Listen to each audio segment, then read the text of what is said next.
Hello everyone, welcome back to my channel. आज मैं फिर हाजिर हो गई हूँ आपके लिए बहुत ही यूज़फुल किचन टिप्स लेकर। आज की हमारी टिप्स बहुत ज़्यादा खास होने वाली हैं, तो वीडियो को फुल वॉच कीजिएगा। वीडियो अगर अच्छी लगे तो वीडियो को लाइक और चैनल को सब्सक्राइब ज़रूर कीजिएगा। तो चलिए बिना देरी करते हुए आज की पहली टिप शुरू कर लेते हैं। आज की जो मेरी पहली टिप है हमारे ब्लाउजेज़ को लेकर है, क्योंकि जो इस तरह के ब्लाउजेज़ होते हैं वो डेली तो नहीं पहने जाते हैं, लेकिन कई बार क्या होता है जब हम इन्हें फ़ोल्ड करके रख देते हैं ना, तो इनके जो ये ब्लाउज़ के हुक वाला पार्ट होता है इनमें जंग लग जाती है। और जंग लगने का रीज़न ना बहुत बड़ा ये होता है कि इनमें हल्का फुल्का मॉइस्चर रह जाता है। तो उस टाइम पे आपको क्या करना है, आपके जो ब्लाउज़ में हुक लगे हुए हैं ना, उन सभी हुक्स पर नेल पेंट लगा दीजिए। चाहे तो ट्रांसपेरेंट कलर की नेल पेंट लगा दीजिए या फिर किसी भी कलर की लगा दीजिए, क्योंकि वो दिखाई तो देते नहीं हैं। लेकिन जब आप इसमें नेल पेंट लगा देंगे ना, तो आपके लाइफ में कभी भी इस जगह पे से हुक्कों पे मतलब जंग नहीं लगेगी।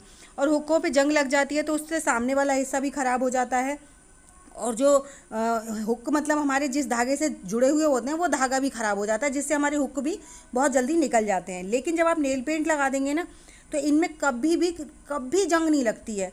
जंग नहीं लगती तो वो टूटते नहीं हैं, और इससे हमारे जो ब्लाउज़ है वो ख़राब नहीं होते। तो ये छोटी सी ट्रिक है, लेकिन इससे ना आपके चाहे फिर वो किसी भी चीज़ में आपके लोहे की चीज़ लगी हुई हो, हुक वगैरह कहीं पर भी हो, तो उस टाइम पर आप इसमें एक ट्रिक लगा सकते हैं। और उसके बाद फोल्ड करने का प्रोसेस भी थोड़ा सा डिफरेंट रखिए। आप ना हुक वाले पार्ट को एकदम अलग रखिए, आपस में अटैच करके हुक मत मतलब फोल्ड करिए। जिस तरह से हम काज में मतलब फंसा कर जब हुक बंद कर देते हैं ना, तो उस पर भी ज़्यादा जल्दी जंग लगती है। लेकिन अगर आप हुक को बंद नहीं करेंगे, ऐसे ही खुला रहने देंगे और उसके बाद आप फोल्ड करके रखेंगे ना, तो हुकों पे जंग नहीं लगती है। तो चलिए इसी के साथ बढ़ते हैं नेक्स्ट टिप की तरफ। नेक्स्ट टिप है मेरी, जो मेडिसिन होती हैं जो एक्सपायर हो जाती हैं, उनका आप क्या करते हैं? क्या आप फेंक देते हैं या फिर क्या यूज़ करते हैं? मुझे भी कमेंट सेक्शन में जाकर ज़रूर बताइएगा कि आप क्या करते हैं। तो यहाँ पर मैं ये ट्रिक लगा रही हूँ जिससे कि हमारी ना जो एक्सपायर मेडिसिन हैं उनका भी यूज़ हो जाएगा और हम बहुत अच्छे तरीके से अपने घर का पैसा बचा पाएंगे। तो यहाँ पर आपके पास कोई भी अगर सिरप है तो आप उसका भी इस्तेमाल कर सकते हैं, और कोई टैबलेट है या कैप्सूल है उसका भी इस्तेमाल कर सकते हैं। तो मेरा ये जो सिरप है वो एक्सपायर हो चुका है, तो यहाँ पर मैंने करीबन 2 चम्मच इसमें सिरप डाल दिया है 1 गिलास पानी में। और उसके बाद आप इसमें से जो भी एक्सपायर दवाई हो गई हो उसमें से 2 टैबलेट्स डाल दीजिए। अगर टैबलेट्स बड़ी हुई हैं, बड़ी वाले साइज़ की हैं, तो 1 डाल दीजिए। अगर छोटी हैं तो 2 डाल दीजिए। तो मेरी जो टैबलेट्स थी वो छोटी थी, इसलिए मैंने 2 डाल दी हैं। और इस तरह से हमारा ना ये एक बहुत ही पावरफुल सोल्यूशन बनकर तैयार हो गया है। अब इसका हम थोड़ी देर मिक्स करेंगे ताकि वो जो टैबलेट्स हमने डाली थी वो मेल्ट हो जाएं, क्योंकि पानी में डालते ही ना वो फटाफट से घुलना शुरू हो जाती हैं। इस तरह से हमारा ये एक बहुत ही पावरफुल सॉल्यूशन बनकर तैयार हो गया। अब इसका हम किस तरह से कहाँ पर यूज़ करेंगे, उसके लिए वीडियो में एंड तक बने रहिएगा। वीडियो अगर अच्छी लगे तो वीडियो को लाइक और चैनल को सब्सक्राइब करना बिल्कुल मत भूलिएगा। साथ ही साथ अपने फैमिली फ्रेंड्स में भी ज़रूर शेयर कीजिएगा, ताकि उनको भी ये ट्रिक्स से कुछ फ़ायदा मिले। तो यहाँ पर मैंने ली है कोई भी छोटी सी बॉटल। अगर आपके पास स्प्रे बॉटल है तो आप उसमें भर लीजिए। मैंने इसको स्प्रे बॉटल बना रखा है, क्योंकि इसमें मैंने छोटे छोटे से होल्स कर रखे हैं। उसके बाद मैं इस बॉटल में इसको भर लूँगी। अब जब हम इसका स्प्रे ना अपने गार्डन एरिया में या फिर अपनी विंडो के साइड में या फिर गेट के पीछे करेंगे ना, तो इससे होगा कि एक तो चींटे नहीं आएंगे, दूसरे मच्छर मक्खी वगैरह नहीं आएंगी। तो जो दवाइयाँ हमारी वेस्ट हो रही थी उसका हम बहुत अच्छे से इस्तेमाल कर सकते हैं। अगर आपके घर में पेड़ पौधे लगे हुए हैं तो उनके आसपास इसका स्प्रे कर दीजिए। पेड़ पौधे पे डायरेक्ट नहीं बोल रही हूँ मैं करने के लिए, लेकिन इसके आसपास जब कर देंगे ना तो उन पर कीड़े मकोड़े नहीं लगेंगे, क्योंकि इन दिनों में ना ज़्यादा ही कीड़े मकोड़े हो रहे हैं और गर्मी तो बहुत ज़्यादा हो रही है, इसी वजह से ज़्यादा कीड़े मकोड़े भी हो रहे हैं।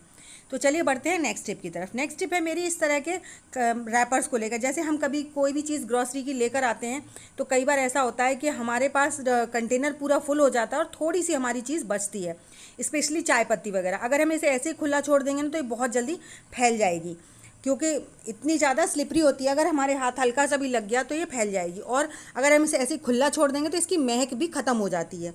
इसीलिए मैंने यहाँ पर पुरानी छोटी सी बॉटल का ऊपर वाला जो पार्ट होता है वो लिया है, और उस पार्ट की मदद से हम इसमें इसी पॉलीथीन को एक कंटेनर का रूप दे देंगे। इससे ना हमारी कोई भी चीज़ हो ना तो फैलती है और ना ही इसमें से महक ख़त्म होती है।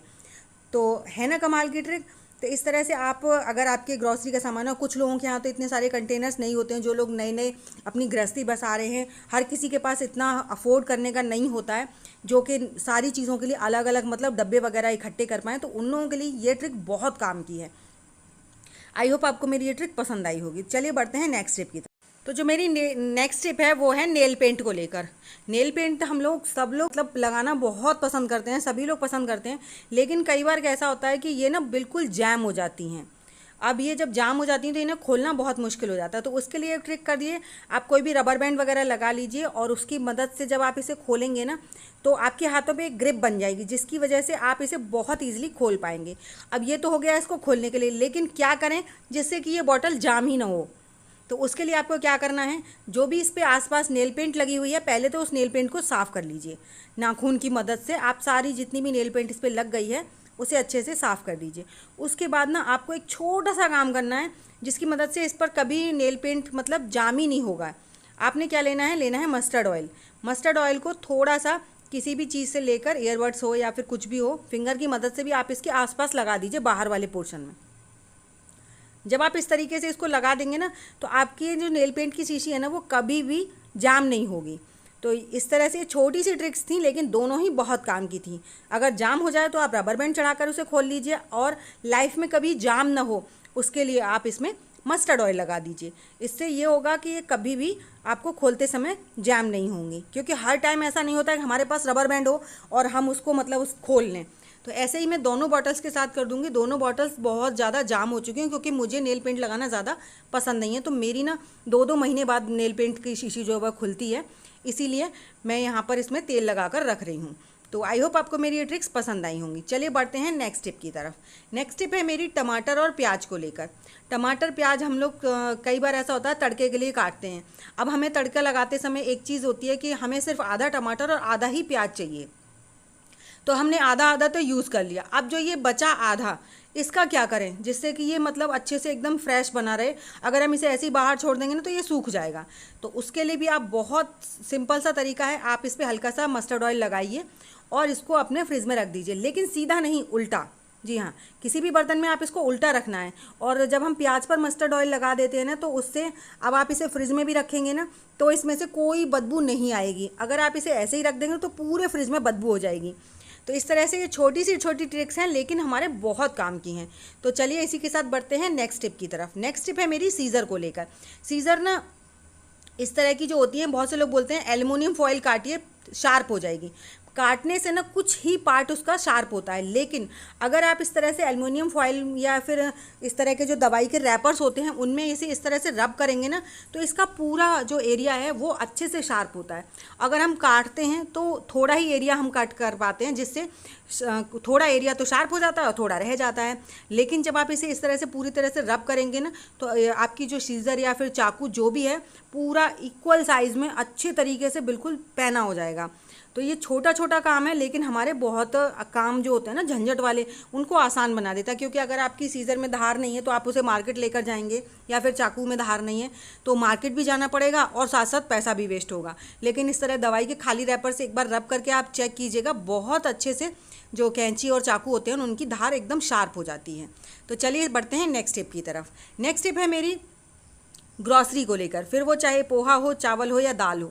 अब ये जो पोहा और चावल होते हैं ना ये तो इतनी जल्दी ख़राब होते हैं, अगर आप इन्हें किचन में छोड़ दें तो बहुत ही जल्दी। लेकिन आपको ना मैं एक बहुत बढ़िया सी ट्रिक बताने वाली हूँ, इससे आपका पोहा ना 2-2 साल नहीं ख़राब होगा। आपने क्या करना है, इसको अच्छे से फोल्ड कर लीजिए। ठीक है, अच्छे से फोल्ड करने के बाद आपको किचन में नहीं रखना है इसको, बिल्कुल भी नहीं। ये चीज़ें जो होती हैं ना ये बहुत जल्दी ख़राब हो जाती हैं। तो आपको क्या करना है, इसको अच्छे से फोल्ड करने के बाद पहले तो आप इसे अच्छे से एक टाइट रबर बैंड से बंद कर दीजिए। क्योंकि ये बड़ा पैकेट है ना तो हमने एक डब्बा भर के तो बाहर निकाल लिया, तो 1 किलो का डब्बा हमारा पूरा भर चुका है। अब ये जो बचा है तो इसे हम कम से कम 1 महीने तक तो यूज़ नहीं करने वाले हैं, तो 1 महीने में तो बाहर इसमें कीड़े लग जाएंगे। लेकिन अगर आप इसे इस तरह से रबर बैंड पहनाकर और इसे फ्रिज में स्टोर करेंगे ना तो आपका ये पोहा जो है सालों साल नहीं ख़राब होने वाला है। तो एक बार ट्राई ज़रूर कीजिएगा। आपकी अगर ग्रॉसरी ख़राब हो जाती है इस तरह की तो आप एक बार फ्रिज में रख करके देखिएगा, बिल्कुल भी ख़राब नहीं होंगे। तो चलिए बढ़ते हैं नेक्स्ट टिप की तरफ। नेक्स्ट टिप है मेरी सॉक्सेस को लेकर। बच्चे हों या फिर बड़े हों या फिर बुज़ुर्ग हों, हम लोगों के घर में सॉक्स तो सभी पहनते हैं, और स्कूल टाइम पे जो बच्चे होते हैं ना वो तो डेली पहनते हैं, और वाइट सॉक्स तो आजकल ज़्यादा ही सब पसंद करते हैं, फिर वो बच्चे हों या बड़े हों। तो इनको ना मतलब एक टाइम पे ढूंढना बहुत मुश्किल हो जाता है, एक मिलता है तो दूसरा गुम हो जाता है, दूसरा मिलता है तो तीसरा गुम हो जाता है।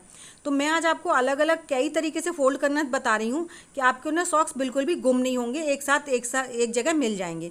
तो यहाँ पर जो मीडियम साइज़ के सॉक्स होते हैं ना, तो उनको तो आप इस तरीके से गठान लगा कर रख दीजिए। ये हो गया बहुत ही सिंपल तरीका। अब ये गठान जो है ना वो छोटे सॉक्स बड़े सॉक्सों में तो लग जाएगी, लेकिन जो बच्चों के सॉक्सेज होते हैं उनमें तो नहीं लगेगी। तो उसके लिए आपको क्या करना है, दोनों सॉक्स को बराबर कीजिए और जो ऊपर वाला पार्ट होता है ना जहाँ पर लास्टिक लगी होती है, तो वहाँ पर एक सॉक्स को मोड़ते हुए दूसरे सॉक्स को उसके अंदर कर दीजिए। इस तरीके से जब आप सेट करके रखेंगे ना सॉक्स को, तो ये सॉक्स एक साथ एक टाइम पर मिल जाएंगे। तो छोटे छोटे सॉक्सों को आप इसी तरीके से फोल्ड कीजिए, क्योंकि ना तो इनमें आप गठान लगा सकते हैं, ना ही कोई और प्रोसेस कर सकते हैं, क्योंकि ये बहुत ज़्यादा छोटे होते हैं। अब जब हमने सारे छोटे छोटे सॉक्स कर लिए, तो जो मीडियम साइज़ के सॉक्स होते हैं उनके साथ क्या करें। अब ये वाला जो सॉक्स है ना, ये बिल्कुल मीडियम साइज़ का है, तो ना तो इसमें हम अगर इसे उसकी जो लास्टिक ढीली हो गई है ना, तो हम अगर इसे इस तरीके से फोल्ड करेंगे जैसे हमने बच्चों के किए हैं, तो ये खुल जाएंगे। लेकिन हमने इसको दोनों सॉक्सों को एक साथ अच्छे से टाई कर दिया है, जिससे कि अब ये नहीं खुलेंगे। ऐसे ही आप बड़े लोगों के सॉक्स कर दीजिए। दोनों सॉक्स आपको क्या करना है, बराबर पे रखने, एक सॉक्स ऊपर और एक सॉक्स नीचे, और इस तरह से मोड़ते हुए और लास्टिक को खोलते हुए इसको सारे सॉक्सों को कर दीजिए अंदर। इस तरीके से देखने में भी बहुत अच्छे लगते हैं और आपका जो स्पेस है ना वो भी बहुत कम लगता है। तो यहाँ पर सारे सॉक्स आपको इसी तरीके से फोल्ड कर देने हैं। बच्चों के हैं तो आप बहुत सिंपल सी ट्रिक है, इस तरह से कर दीजिए। छोटे छोटे सॉक्स हैं तो, और अगर बड़े सॉक्स हैं तो उन्हें पूरी तरह से फोल्ड करके रख दीजिए, और अगर मीडियम साइज़ के हैं तो गठान लगा दीजिए। तो सारी ही ट्रिक बहुत अच्छी हैं। आपको कौन सी ट्रिक पसंद आई है, जो ट्रिक आपको आसान लगे आप उसे फॉलो कर सकते हैं। आई होप आपको मेरी सारी ट्रिक्स पसंद आई होंगी। अगर ट्रिक पसंद आई है तो प्लीज़ लाइक शेयर सब्सक्राइब ज़रूर कीजिएगा। साथ ही साथ मुझे कमेंट कर ज़रूर बताइएगा कि आपको मेरी सबसे ज़्यादा कौन सी टिप अच्छी लगी है। साथ ही साथ ये भी बताइएगा कि आप मेरी वीडियो किस गांव या किस शहर से देख रहे हैं, ताकि मैं आपको थैंक्स कर सकूं। तो चलिए ऐसी अमेजिंग टिप्स और ट्रिक्स के साथ मैं मिलूंगी आपको अपनी नेक्स्ट वीडियो में। तब तक के लिए बाय बाय।